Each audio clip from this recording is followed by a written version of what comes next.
जय श्री कृष्ण। लड्डू गोपाल के भक्त में एक बार फिर से आप सभी का स्वागत है।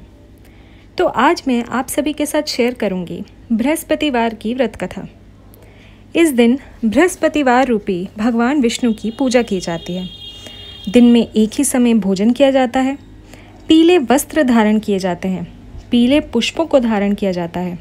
भोजन भी चने की दाल का ही होना चाहिए, नमक नहीं खाना चाहिए। पीले रंग के फूल, चने की दाल, पीले कपड़े तथा पीले चंदन से ही पूजा करनी चाहिए। पूजन के पश्चात कथा सुननी चाहिए। इस व्रत के करने से बृहस्पति जी अति प्रसन्न होते हैं तथा धन और विद्या का लाभ होता है। इस व्रत में केले का पूजन होता है। आइए शुरू करते हैं व्रत कथा। प्राचीन समय की बात है। भारत में एक राजा राज्य करता था। वह बड़ा प्रतापी तथा दानी था। वह नित्य प्रति भगवान में भगवत दर्शन करने जाता था। वह ब्राह्मण और गुरु की सेवा किया करता था। उसके द्वार से कोई भी याचक निराश होकर नहीं लौटता था। वह प्रत्येक गुरुवार को व्रत रखता एवं पूजन करता था। हर दिन गरीबों की सहायता करता था, परंतु ये सब बातें उसकी रानी को अच्छी नहीं लगती थीं। वह ना व्रत करती और ना ही किसी को एक भी पैसा दान में देती थी। वह राजा से भी ऐसा करने को मना किया करती थी। एक समय की बात है, राजा शिकार खेलने वन को चले गए। घर पर रानी और दासी थी। उस समय गुरु बृहस्पति साधु का रूप धारण कर राजा के दरवाजे पर भिक्षा मांगने आए। साधु ने रानी से भिक्षा मांगी तो वह कहने लगी, हे साधु महाराज, मैं इस दान और पुण्य से तंग आ गई हूँ। इस कार्य के लिए तो मेरे पतिदेव ही बहुत हैं। अब आप ऐसी कृपा करें कि ये सारा धन नष्ट हो जाए तथा मैं आराम से रह सकूं। साधु रूपी बृहस्पति देव ने कहा, हे देवी, तुम बड़ी विचित्र हो। संतान और धन से कोई दुखी नहीं होता है। इसको सभी चाहते हैं। पापी भी पुत्र और धन की इच्छा करते हैं। तुम्हारे पास धन अधिक है तो भूखे मनुष्यों को भोजन कराओ, प्याऊ लगवाओ, ब्राह्मणों को दान दो, धर्मशालाएं बनवाओ, कुआं, तालाब, बाग बगीचे आदि का निर्माण कराओ तथा निर्धनों की कुंवारी कन्याओं का विवाह कराओ। साथ ही यज्ञ आदि करो। इस प्रकार के कर्मों से आपके कुल का और आपका परलोक में भी नाम सार्थक होगा एवं तुम्हें भी स्वर्ग की प्राप्ति होगी। परंतु रानी साधु की इन बातों से खुश नहीं हुई। उसने कहा, हे साधु महाराज, मुझे ऐसे धन की आवश्यकता नहीं जिसको मैं अन्य लोगों में दान देती फिरूं तथा जिसको रखने और संभालने में ही मेरा सारा समय नष्ट हो जाए। साधु ने कहा, हे देवी, यदि तुम्हारी ऐसी ही इच्छा है तो जैसा मैं तुम्हें बताता हूँ तुम वैसा ही करना। बृहस्पतिवार के दिन घर आंगन को गोबर से लीपना, अपने केशों को पीली मिट्टी से धोना, केशों को धोते समय स्नान करना, राजा से कहना वह हजामत करवाए, भोजन में मांस मदिरा खाना, कपड़े धोबी के यहाँ धुलने देना। इस प्रकार 7 बृहस्पतिवार करने से तुम्हारा सारा धन नष्ट हो जाएगा। ये कहकर साधु महाराज रूपी बृहस्पति देव अंतर ध्यान हो गए। रानी ने साधु के कहने के अनुसार 7 बृहस्पतिवार तक वैसा ही करने का विचार किया। साधु के बताए अनुसार कार्य करते हुए केवल 3 बृहस्पतिवार ही बीते थे कि समस्त धन संपत्ति नष्ट हो गई। भोजन के लिए दोनों समय परिवार तरसने लगा तथा संसारिक भोगों से दुखी रहने लगा। तब राजा रानी से कहने लगा कि हे रानी, तुम यहाँ पर रहो, मैं दूसरे देश को जाता हूँ, क्योंकि यहाँ पर मुझे सभी जानते हैं, इसलिए मैं यहाँ पर कोई काम नहीं कर सकता। मैं अब परदेश जा रहा हूँ, वहाँ कोई काम धंधा करूँगा, शायद हमारा भाग्य बदल जाए। ऐसा कहकर राजा परदेश चला गया। वह वहाँ जंगल से लकड़ी काट कर लाता और शहर में बेचता। इस तरह जीवन व्यतीत करने लगा। इधर राजा के बिन रानी और दासियां दुखी रहने लगी। किसी दिन भोजन मिलता और किसी दिन जल पीकर ही रह जाती। एक समय रानी और दासियों को 7 दिन बिना भोजन के व्यतीत करने पड़े। तो रानी ने अपनी दासी से कहा, हे दासी, यहाँ पास के ही नगर में मेरी बहन रहती है। वह बड़ी धनवान है। तू उसके पास जा और वहाँ से 5 सेर भेजर मांग कर ले आ, जिससे कुछ समय के लिए गुजारा हो जाएगा। दासी रानी की बहन के पास गई। रानी की बहन उस समय पूजा कर रही थी। बृहस्पतिवार का दिन था। दासी ने रानी की बहन से कहा, हे रानी, मुझे आपकी बहन ने भेजा है, मुझे 5 सेर भेजर दे दो। दासी ने ये बात अनेक बार कही, परंतु रानी की बहन ने कोई उत्तर नहीं दिया, क्योंकि वह उस समय बृहस्पतिवार की कथा सुन रही थी। जब दासी को रानी की बहन से कोई उत्तर नहीं मिला तो वह अत्यंत दुखी हुई। उसे क्रोध भी आया। वह लौटकर रानी से बोली, हे रानी, आपकी बहन बहुत ही घमंडी है। वह छोटे लोगों से बात भी नहीं करती। मैंने उससे कहा तो उसने कोई उत्तर नहीं दिया। मैं वापस चली आई। रानी बोली, हे दासी, इसमें उसका कोई दोष नहीं। जब बुरे दिन आते हैं तब कोई सहारा नहीं देता।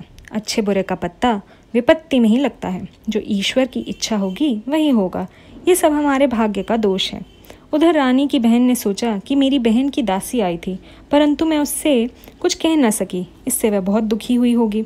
अतः कथा सुन और विष्णु भगवान का पूजन समाप्त कर वह अपनी बहन के घर आई और कहने लगी, हे बहन, मैं बृहस्पतिवार का व्रत कर रही थी। तुम्हारी दासी हमारे घर आई थी, परंतु जब तक कथा होती है तब तक हम लोग ना उठते हैं ना बोलते हैं, इसलिए मैं नहीं बोली। कहो, दासी क्यों गई थी? रानी बोली, बहन, हमारे घर अनाज नहीं था। वैसे तुमसे कोई बात छिपी नहीं है, इस कारण मैंने दासी को तुम्हारे पास 5 सेर भेजर लेने के लिए भेजा था। रानी की बहन बोली, बहन देखो, बृहस्पति भगवान सबकी मनोकामना पूर्ण करते हैं। देखो, शायद तुम्हारे घर में ही अनाज रखा हो। ये सुनकर दासी घर के अंदर गई तो वहाँ उसने एक घड़ा भेजर का भरा मिला। उसे बड़ी हैरानी हुई, क्योंकि उसने एक एक बर्तन देख लिया था। उसने बाहर आकर रानी को बताया।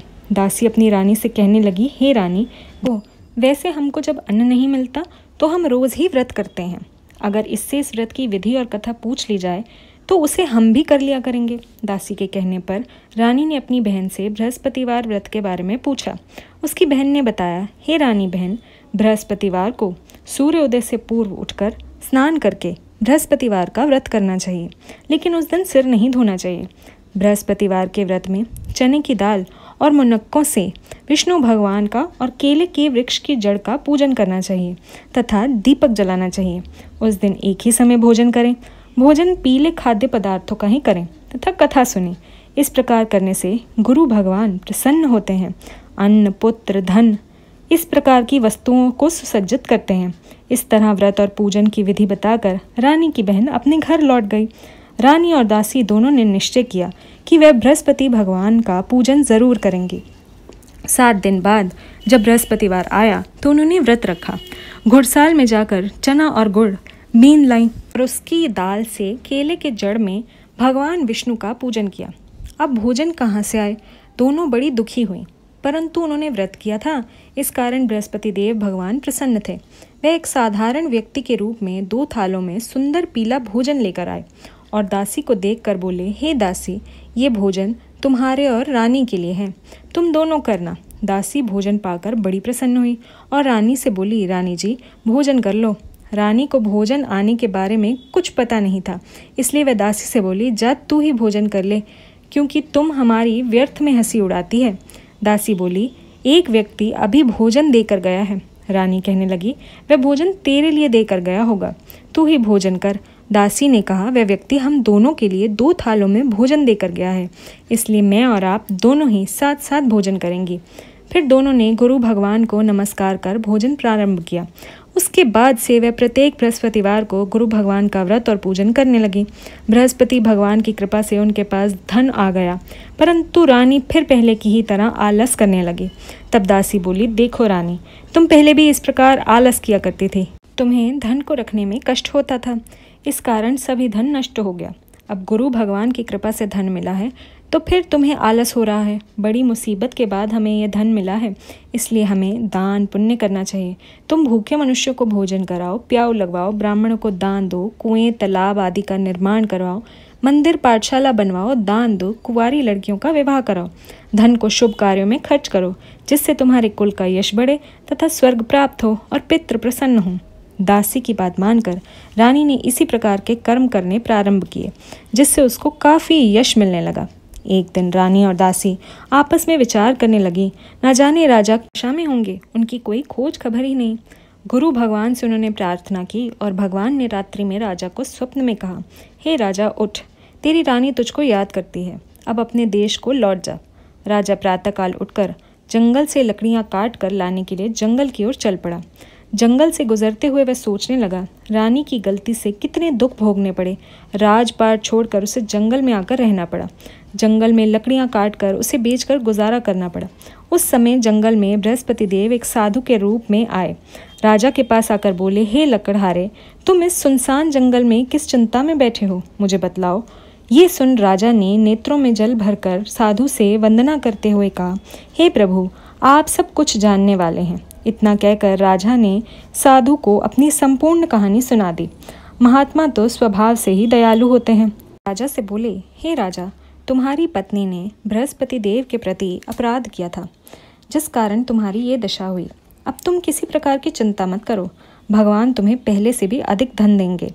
देखो, तुम्हारी पत्नी ने बृहस्पतिवार का व्रत करना प्रारंभ कर दिया है। अब तुम भी बृहस्पतिवार का व्रत करना। चने की दाल व गुड़ और जल को लोटे में डालकर केले के पत्ते से भगवान विष्णु का पूजन करो। फिर कथा को सुनो, भगवान तुम्हारी सब कामनाओं को पूर्ण करेंगे। साधु को प्रसन्न देखकर राजा बोले, हे प्रभु, मुझे लकड़ी बेचकर इतना पैसा भी नहीं बचता जिससे भोजन करने के उपरांत कुछ बचा सकूं। मैंने रात्रि में अपनी पत्नी को व्याकुल देखा। मेरे पास कोई साधन नहीं जिससे समाचार जान सकूं। फिर मैं बृहस्पतिवार की कौन सी कहानी कहूं या सुनूं? मुझको तो कुछ भी मालूम नहीं। साधु ने कहा, हे राजा, तुम किसी बात की चिंता मत करो। बृहस्पतिवार के दिन तुम रोजाना की तरह लकड़ियां बेचकर शहर में जाओ। तुम्हें रोज से दुगना धन प्राप्त होगा, जिससे तुम भलीभांति भोजन कर लोगे तथा बृहस्पति देव की पूजा का सामान भी आ जाएगा। बृहस्पति देव की कथा इस प्रकार से है। प्राचीन काल में एक बहुत ही निर्धन ब्राह्मण था। उसके कोई संतान नहीं थी। वह नित्य पूजा पाठ करता, परंतु उसकी स्त्री बहुत मलिनता के साथ रहती थी। वह न स्नान करती, न किसी देवता का पूजन करती। प्रातःकाल उठते ही सर्वप्रथम भोजन करती, बाद में कोई अन्य कार्य करती।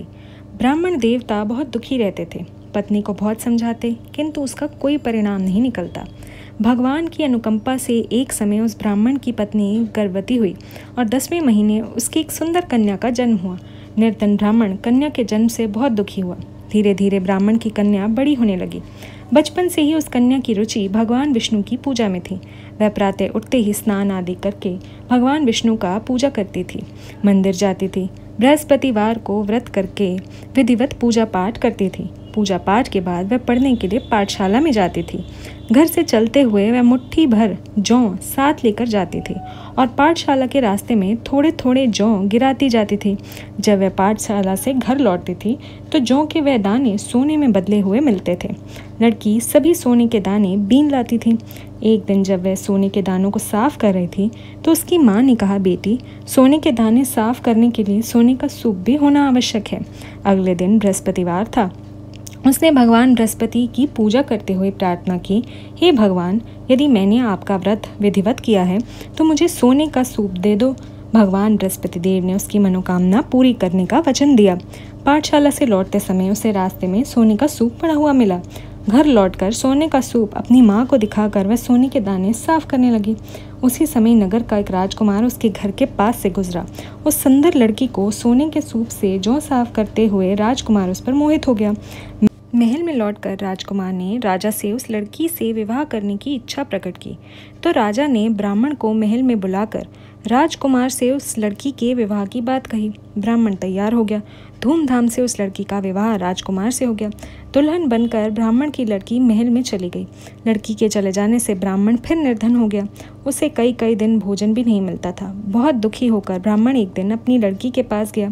अपने पिता से निर्धनता का समाचार सुनकर उसे बहुत सा धन देकर पिता को विदा किया।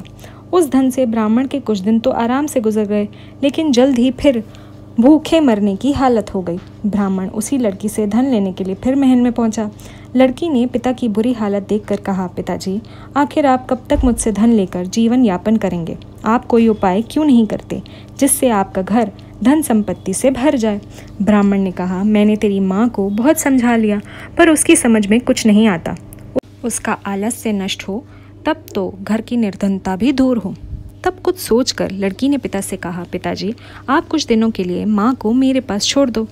तब ब्राह्मण ने पत्नी को लड़की के पास महल में छोड़ दिया। लड़की ने अपनी माँ से कहा, माँ, तुम कल प्रातः काल उठकर स्नान आदि करके भगवान बृहस्पति देव यानी विष्णु जी का पूजन अवश्य करोगे। पूजा करने से तुम्हारी निर्धनता अवश्य दूर हो जाएगी। लेकिन उसकी माँ ने उसकी कोई बात नहीं मानी। तब क्रोधित होकर लड़की ने अपनी माँ को एक कक्ष में बंद कर दिया। सूर्योदय के समय माँ को उठाकर जबरदस्ती उससे स्नान करवाया और फिर मंदिर में ले जाकर भगवान बृहस्पति देव की पूजा करवाई। कुछ दिनों तक ऐसा करने से माँ की बुद्धि में परिवर्तन हुआ और वह स्वयं बृहस्पतिवार का व्रत रखने लगी। उसके व्रत रखने से ब्राह्मण के घर में भगवान विष्णु की अनुकंपा से धन की वर्षा होने लगी। दोनों पति पत्नी धन संपत्ति पाकर आनंद पूर्वक जीवन यापन करते हुए विष्णु धाम को चले गए। लकड़हारा बना राजा ने उस साधु से भगवान बृहस्पति देव की ये कथा सुनकर बृहस्पतिवार का व्रत करके भगवान विष्णु की पूजा की।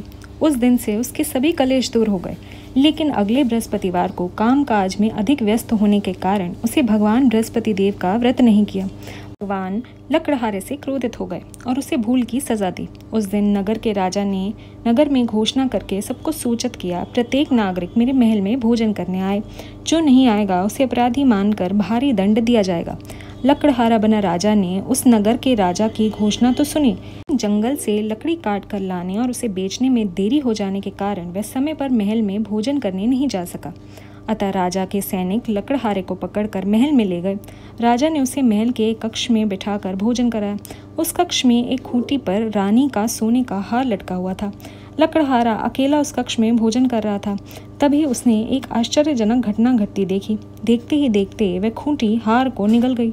थोड़ी देर के बाद राजा ने हार को गायब देखा तो लकड़हारे को कारावास में डाल दिया। लकड़हारा मन ही मन अपने भाग्य को कोसने लगा। तभी उसे जंगल में मिले साधु का स्मरण हुआ।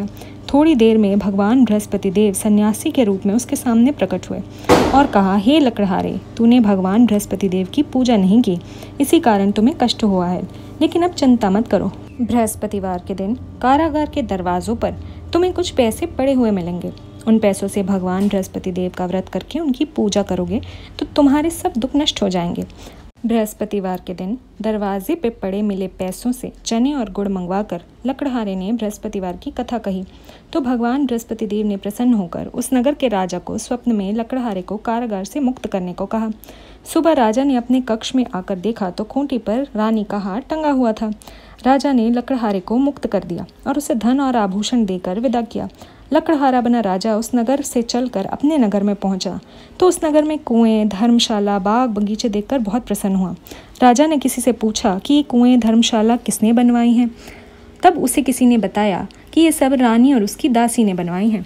राजा महल में पहुंचा तो रानी ने उसका भव्य स्वागत किया। तब राजा ने निश्चय किया, सप्ताह में एक बार तो सभी बृहस्पति देव का व्रत तथा पूजन करते हैं, परंतु मैं प्रतिदिन व्रत किया करूँगा तथा दिन में 3 बार कथा कहा करूँगा। तब राजा हर समय दुशाला में चने की दाल बांधे रहता था तथा दिन में 3 बार बृहस्पति देव की कथा कहता।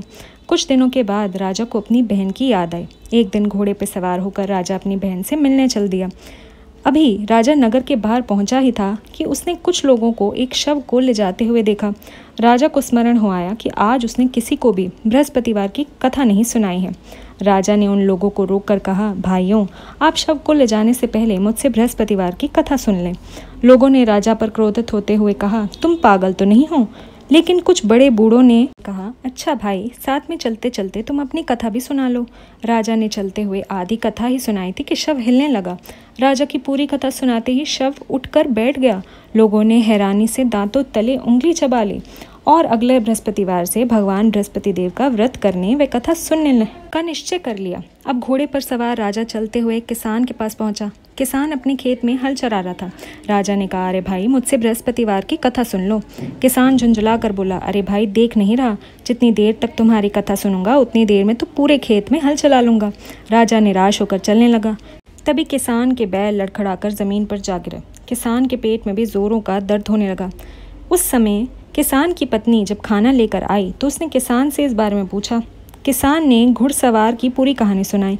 किसान की पत्नी दौड़ती हुई राजा के पास पहुंचकर हाथ जोड़कर बोली, भैया, मैं तुम्हारी कथा सुनने को तैयार हूँ। राजा ने उसके साथ खेत में पहुंचकर बृहस्पतिवार की कथा सुनाई। तभी बैल उठकर खड़े हो गए। किसान के पेट का दर्द भी तुरंत ठीक हो गया। राजा अपनी बहन के घर पहुंचा तो उसका बहुत आवभगत हुआ। अगले दिन सुबह उठकर राजा ने देखा घर के सभी लोग भोजन कर रहे हैं। किसी भूखे को बृहस्पतिवार की कथा सुनाए बिना राजा भोजन नहीं करता था। उसने बहन से कहा, बहन, क्या घर में कोई ऐसा व्यक्ति है जिसने अब तक भोजन ना किया हो? उसकी बहन बोली, भैया, हमारे घर में तो क्या, आपको पूरे नगर में कोई ऐसा व्यक्ति नहीं मिलेगा जिसने सुबह सुबह भोजन नहीं किया हो। तब राजा ने बहन के घर से निकलकर उस नगर में बिना भोजन किए व्यक्ति की तलाश की। एक गडरिये के घर में उसका बेटा बीमार होने के कारण भूखा रह गया था। राजा ने उसको जाकर बृहस्पतिवार की कथा सुनाई। कथा सुनते सुनते गडेरिया का बेटा बिल्कुल ठीक हो गया। सबने राजा की बहुत प्रशंसा की। एक दिन राजा ने अपनी बहन से कहा, बहन, अब हम अपने घर जाना चाहते हैं, तुम भी हमारे साथ चलो, कुछ दिन वहाँ रहकर लौट आना। राजा की बहन ने अपनी सास से पूछा तो सास ने ताना देते हुए कहा, बहू मायके जाएगी तो अकेले ही जाना, मेरे पोतों को नहीं ले जाना। तुम्हारे भाई की कोई संतान नहीं है, कहीं तुम्हारी भाभी मेरे पोतों पर कोई जादू टूना न कर दे। दूसरे कक्ष में बहन की सास की बातें सुनकर राजा दुखी मन से अकेला ही अपने नगर को लौट आया। रानी ने राजा से कहा, आप तो अपनी बहन को साथ लाने की बात कहकर गए थे, फिर बहन को साथ क्यों नहीं लाए? तब राजा ने दुखी होते हुए कहा, रानी, हमने संतान है, इसलिए कोई हमारे घर आना पसंद नहीं करता। रानी ने राजा को समझाया, हे प्राणनाथ, हमें बृहस्पति देव ने सब कुछ दिया है, भगवान बृहस्पति देव हमें संतान भी अवश्य देंगे। बृहस्पतिवार को विधिवत व्रत करते हुए राजा रानी ने भगवान बृहस्पति देव से संतान के लिए प्रार्थना की। कुछ दिनों के बाद उन्होंने स्वप्न में दर्शन देते हुए कहा, हे राजन, तेरी मनोकामना अवश्य पूरी होगी। 1 सप्ताह बाद ही रानी गर्भवती हो गई। 10वें महीने रानी ने एक सुंदर पुत्र को जन्म दिया। राजा रानी जीवन पर्यंत बृहस्पतिवार का व्रत रखते रहे। उनके घर में धन की वर्षा होती रही। इस तरह आनंद पूर्वक जीवन यापन करते हुए राजा रानी भगवान बृहस्पति देव की अनुकंपा से मोक्ष को प्राप्त करके सीधा वैकुंठ धाम पहुंच गए। बृहस्पतिवार को विधिवत व्रत करके जो स्त्री पुरुष भगवान विष्णु की पूजा करते हैं, भगवान उनकी सभी मनोकामनाएं पूरी करते हैं। बोलो बृहस्पति भगवान की जय। इसी के बाद आप जो है बृहस्पति देव की आरती करें तो आपकी व्रत कथा संपूर्ण होती है।